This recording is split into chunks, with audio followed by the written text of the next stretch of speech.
Hello, Shady lovers. Welcome to the continuation of lipid management in kidney failure on medication Monday. So what I was saying is that in kidney failure patient or patients that their kidneys are failing, there is a change in how these lipids or cholesterols in layman terms are being metabolized, and it has to relate what we call atherosclerosis. Atherosclerosis basically means the hardening of the inner walls of the blood vessels. This is more like a disposition of fatty materials into the wall. So if the wall is as big as this, what happens is, due to the disposition of these materials, it reduces the lumen, or the diameter, or however the hole that's in there. It reduces the size, and that contributes to a whole lot of things and forms what we call plaque.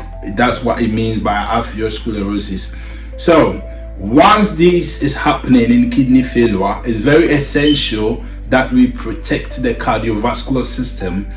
That is why in lipid management really matters in management in kidney failure. It's not just about numbers, but it's about protecting the cardiovascular system. So let's look at how these lipids normally or typically looks like in a kidney failing patient.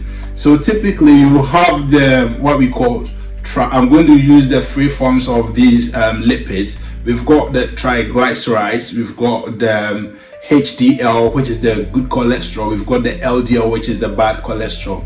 So in a kidney failing patient, you'll be having triglycerides being high, your HDL, which is the good cholesterol, being low, and you've got your LDL, which is the bad cholesterol, that's normally normal or is slightly raised when you look at the lab results. What happens in here is, due to the fact that the LDL that is normal or slightly raised, that is where the problem is. The numbers could be normal, but it can still be dangerous in chronic kidney disease patient or patient that their kidneys are failing. This is because the LDL particles are highly atherogenic. What I mean by that is, it's have an increased tendency of forming the plaque within the blood vessels. Also, it damages the blood vessels, that causes the blood vessels to thicken or harden up.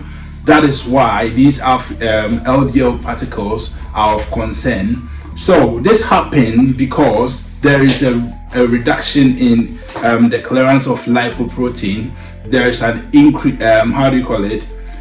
the reduction of lipoprotein clearance, insulin resistance, chronic inflammation, and altered the uremic toxins in the system alters how these lipid enzyme levels. So I'm going to continue this in the next video. Thank you, Shady lovers.